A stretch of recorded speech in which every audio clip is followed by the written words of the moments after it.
लाली फिर मुसीबत में। लतिका जी के जाने के कुछ ही देर बाद सुजॉय ने सीधे ड्राइवर को फोन लगा लिया था। उसके फोन उठाते ही उसने पूछा, ये मैडम तुम्हें कहाँ लेकर गई हैं? छोटे साहब, वो मैं मैडम को पुराने मोहल्ले लेकर आया हूँ। ड्राइवर ने जवाब दिया तो सुजॉय चौंक सा गया, क्योंकि लाख पूछने के बाद भी लतिका जी ने सुजॉय और पाहूजा साहब को कुछ भी नहीं बताया था कि आखिर वो जा कहाँ रही हैं। इसलिए सुजॉय को ये सुनकर काफी हैरानी हुई। पुराने मोहल्ले? लेकिन वो तो उस मोहल्ले में जाना कभी पसंद ही नहीं करती।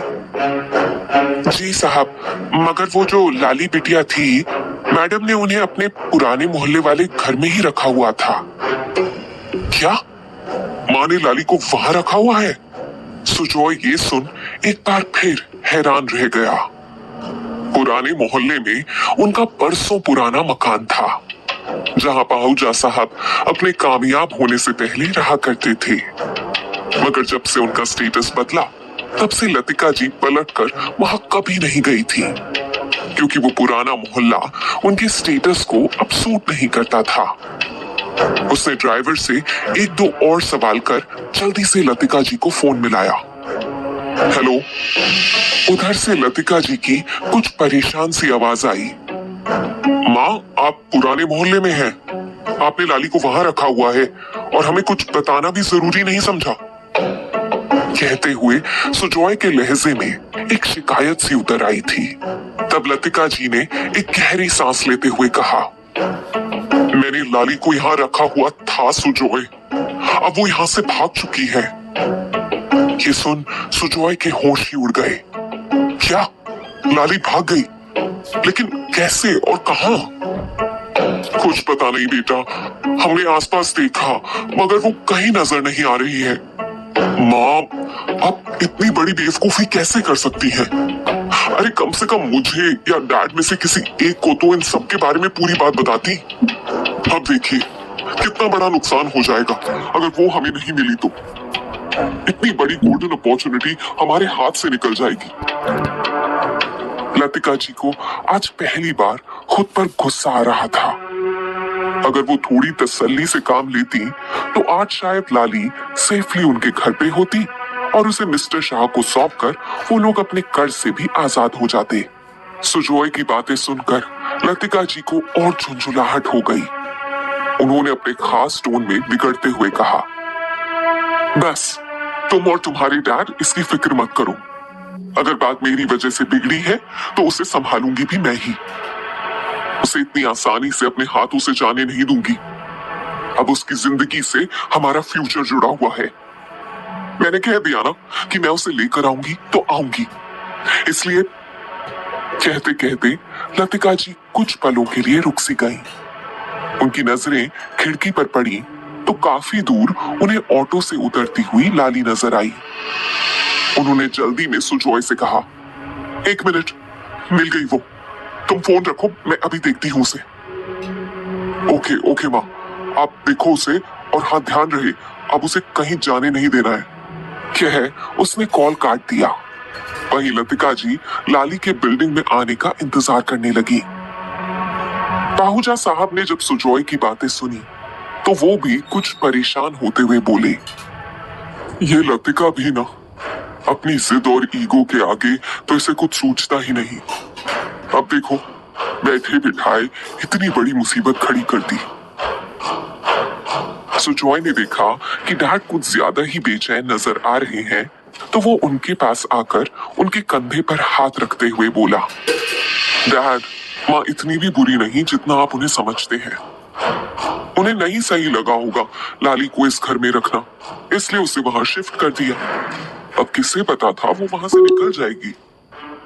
अभी सुजॉय उन्हें समझा ही रहा था कि तभी एक बार फिर से फोन बज उठा। पाहूजा साहब ने जैसे ही कॉल रिसीव किया तो उधर से प्रोड्यूसर शाह की आवाज आई, तो पाहूजा साहब, क्या सोचा आपने? पाहूजा साहब हिचकिचाते हुए बोले, लेकिन मिस्टर शाह, अभी तो मुश्किल से 3-4 घंटे ही बीते हैं। मैंने आपको कहा था कि मैं सोच कर बताऊंगा, तो मैं करता हूं ना कॉल आपको। मगर मिस्टर शाह ने उनकी बात काटते हुए कहा, आहूजा साहब, बात को समझिए, इतना वक्त नहीं है आपके पास। देखिए, इंडस्ट्री में नई लड़कियों की कोई कमी तो नहीं है।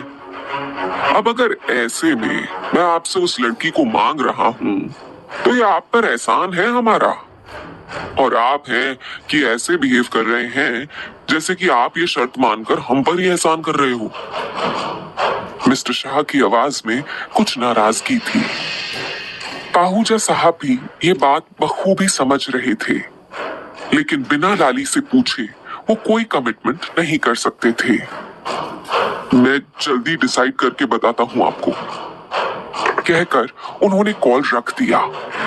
मगर इस टेंशन की वजह से उन्हें फिर से अपना प्रेशर बढ़ता हुआ सा महसूस होने लगा था। सुजॉय ने जब उनकी ये हालत देखी तो जल्दी से उन्हें थामते हुए कहा, आप टेंशन मत लीजिए डैड, अभी अभी माँ ने बताया ही था कि लाली मिल गई है। अब बस वो एक बार यहाँ आ जाए तो हम उसे राजी भी कर लेंगे। आपने उसे अपने घर पर रखा, उसे किसी बात की कमी नहीं होने दी। अब इस एहसान के बदले वो हमारी इस डील के लिए ना नहीं कहेगी, और फिर इसमें खुद उसका भी तो फायदा है ना। सुजॉय ने उन्हें बताया तो फिर पाहूजा साहब कुछ नॉर्मल से हुए। उन्हें बीपी की दवाई देकर सुजॉय ने उन्हें आराम करने के लिए लेटा दिया और कमरे से बाहर निकल आया। उधर मिस्टर शाह ने जैसे ही पाहूजा साहब का कॉल रखा तो उनके सामने बैठे मेहता साहब ने कुछ बेचैनी से पूछा, क्या कहा अब उस पाहूजा ने? मिस्टर शाह सामने रखे विस्की का ग्लास उठाकर एक घूंट भरते हुए बोले, कहेगा क्या, आप देख लेना मेहता साहब, उसके पास हमारी शर्त मानने के अलावा और कोई चारा नहीं है, इसलिए उसे ये डील करनी ही पड़ेगी। उसके बाद फिर हम देखते हैं क्या किया जाएगा उसका।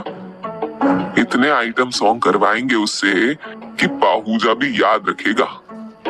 1-2 टके की लड़की के लिए उसका लाडला हमारे राहुल की भरी महफिल में पिटाई करेगा। इसकी सजा तो मिलनी चाहिए ना उसे। मिस्टर शाह मेहता साहब के कजन लगते थे और राहुल मिस्टर शाह का पसंदीदा भतीजा था। उसे लगी चोट का बदला लेना तो मिस्टर शाह का फर्ज था जैसे। फिर वो हाथ में पकड़ी लाली की तस्वीर को नशे में धुत वहशी आंखों से देखते हुए बोले, वैसे लड़की है तो कयामत ही। अपने राहुल का दिल डोला तो क्या डोला, जब हमारी भी रगे फड़फड़ाने लगी है। 3-4 आइटम भी करवा लिए इससे तो पूरी पिक्चर का पैसा वसूल हो जाएगा। फिर पाहूजा को ऑफर की गई मदद भी इसी से निकाल लेंगे। आप तो बस देखते जाओ। इस सौदे में पाहूजा को भले ही फाइनेंशियल प्रॉफिट हो जाए तो हो जाए, लेकिन दोनों बाप बेटों को ऐसी इमोशनल चोट पहुंचाएंगे कि जिंदगी भर याद रखेंगे दोनों। पता है ना तुम्हें, पाहूजा कमसिन लड़कियों के लिए कितना पॉजिटिव रहता है। इस पर मेहता साहब ने मुस्कुराते हुए कहा, इस बार उसे चोट एकदम सही जगह पर लगेगी। कहकर दोनों ठहाके मारकर हंसने लगे थे। हॉल के बगल वाले कमरे में बैठा राहुल भी उनकी बातें सुनकर मुस्कुरा उठा था। ख्यालों में ही उस रूप की देवी के करीब हो जाने की खुशी उसे अंदर तक गुदगुदी सी कर रही थी। सामने रखी लाली की तस्वीर पर उसने एक गहरी नजर डालकर आहसी भरते हुए कहा, मुझे अपने पापा और शाह अंकल पर पूरा भरोसा है। लड़की तो जल्द मेरी बाहों में होगी। नंदराय के ठिकाने से भागकर लाली उसी मोहल्ले में आ पहुंची थी जहां लतिका जी ने उसे रखा था। उसने ऑटो मोहल्ले से कुछ दूर पहले ही छोड़ दिया था ताकि किसी को ये न लगे कि वो कहीं दूर से आई है। अगर काम वाली बाई आ भी गई होगी तो उसे कहूंगी कि पास के दुकान से कुछ लेने गई थी। मन ही मन सारे जवाब तैयार करते हुए वो तेज तेज चलती हुई बिल्डिंग की तरफ बढ़ती जा रही थी। उसके मन में अब तक वो सारे सीन घूम रहे थे। नंदराय की उसके साथ जबरदस्ती की कोशिश, और फिर नरेन का वहां पहुंचना। दिमाग था कि कोई भी नतीजे पर पहुंच नहीं पा रहा था, और दिल तो जैसे अब बाहर आने को था। कैसी कैसी मुसीबतें पार कर वो वापस लौट पाई थी। अब तो नरेन से मिलने की रही सही उम्मीद भी चली गई। पता नहीं अब और किस्मत कौन कौन से खेल लेकर सामने आने वाली है। इन्हीं उधेड़ बुन में डूबी हुई वो बिल्डिंग के अंदर घुसने ही वाली थी कि तभी एक ऑटो उसके पीछे कुछ दूर पर आकर रुकी। उसमें से नंदराय चिल्लाता हुआ निकला, साली कहां तक भागेगी? इतना कहते हुए उसने लाली को पीछे से जकड़कर गोद में उठाया और ऑटो की तरफ लेकर भागने लगा। लतिका जी खिड़की से ये सब देखकर चीखते हुए बोली, ए कौन हो तुम लोग, छोड़ो उसे। लेकिन उन लोगों तक लतिका जी की आवाज नहीं गई और वो लाली को लिए ऑटो की तरफ बढ़ने लगे। लतिका जी ये देखकर तेजी से बाहर की तरफ भागी, लेकिन तब तक नंदराय और मुकेश लाली को ऑटो में डाल चुके थे और वहां से निकलने लगे थे। जब तक लतिका जी नीचे उतरी तब तक वो लोग ऑटो स्टार्ट करके काफी आगे बढ़ चुके थे। वो भागते हुए अपनी गाड़ी की तरफ बढ़ी और ड्राइवर से कहा, उस ऑटो के पीछे ले लो जल्दी। लतिका जी को ऐसे हड़बड़ाते हुए देखकर ड्राइवर समझ चुका था कि कोई ना कोई गड़बड़ जरूर है, इसलिए उसने भी तेजी से कार आगे बढ़ा दी। जिस तरह से नंदराय और मुकेश लाली को लेकर भागे थे, लतिका जी को यह साफ साफ किडनैपिंग का मामला लग रहा था। इसलिए उन्होंने बगैर एक भी पल गवाए हुए पुलिस को कॉल करके लोकेशन बताई और फिर सुजॉय को कॉल लगाया। क्या हुआ माँ? कॉल उठाते ही सुजॉय ने पूछा तो उन्होंने काफी दूर जाती हुई ऑटो को देखते हुए कहा, कुछ गुंडे लाली को किडनैप करके शहर से बाहर की तरफ ले जा रहे हैं। मैं उनके पीछे जा रही हूँ, तुम भी आ जाओ। गुंडे? लेकिन यहाँ कौन से गुंडे लाली के पीछे पड़ गए? सुजॉय को कुछ समझ नहीं आ रहा था। वो सब बताने का टाइम नहीं है सुजॉय, तुम बस शहर के बाहर वाले रास्ते पर आ जाओ। हम लोग उल्लासनगर की तरफ बढ़ रहे हैं, जल्दी आओ। कहकर लतिका जी ने कॉल काट दिया। इधर ऑटो के अंदर नंदराय ने लाली के दोनों हाथ पकड़कर उसे एक जोर का चांटा मारते हुए कहा, साली कुतिया, बहुत भागने का शौक चढ़ा है ना तुझे? मौका मिला नहीं कि भाग ली, तुझे तो अब मैं बताता हूँ। कहते हुए नंदराय ने जेब से एक छोटा सा चाकू निकाला और नीचे पड़े हुए उसके पैरों को जबरदस्ती उठाकर सीट पर रख दिया। लाली खौफ से चीख उठी, नंद जी, नहीं नहीं नंद जी, मैं आपके हाथ जोड़ती हूँ। आप जैसे कहोगे मैं वैसे रहूंगी, अब कहीं नहीं जाऊंगी। आप मुझे गांव ले चलो, मैं तैयार हूँ चलने के लिए। लेकिन नंदराय को जैसे कुछ सुनाई ही नहीं दे रहा था। उसने गुस्से में कहा, मुझे चोट देकर भागी तू, ये देख। कहकर उसने अपना कुर्ता कंधे से नीचे बाह तक सरका दिया। लाली की नजर वहां पर पड़ी तो उसके मुंह से एक सिसकारी सी निकल पड़ी। स्लाइड रिंच की मार से नंदराय की बाह का मांस उधड़ सा गया था। वहां बने गहरे घाव और जमे हुए खून को देखकर उसकी रूह कांप गई।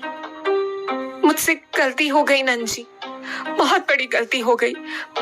मैं आपको कोई चोट नहीं पहुंचाना चाहती थी। मैंने तो बस आपसे बचने के लिए वो रिंच उठाया था, लेकिन मैं अब कभी ऐसा कुछ भी नहीं करूंगी। भगवान के लिए मुझे माफ कर दीजिए। अब तू कुछ करना चाहे भी ना तो भी नहीं कर सकेगी साली कुतिया।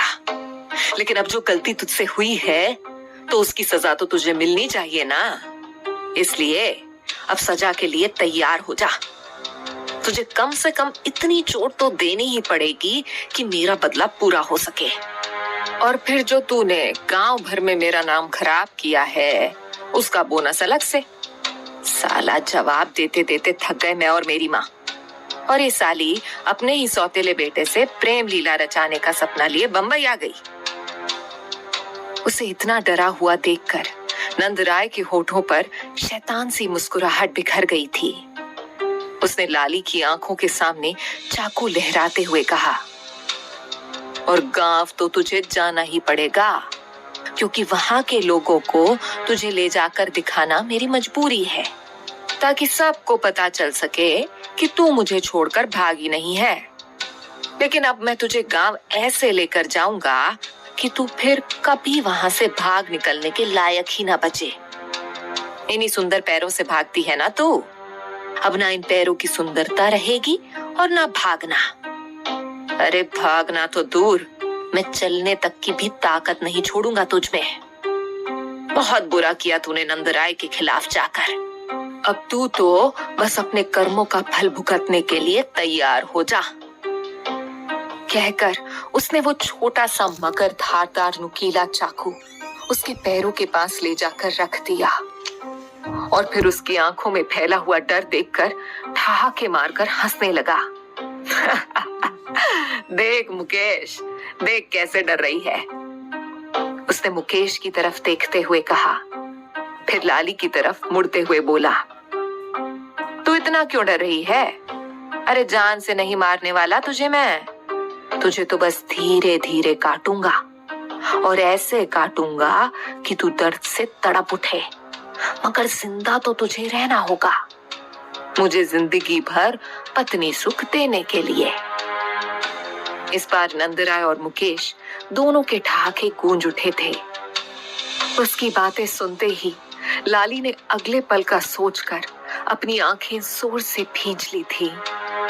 उसे ये एहसास हो गया था कि अब भागने के सारे रास्ते बंद हो चुके हैं और कुछ ही देर में नंदराय उससे अपने सारे बदले निकाल लेगा।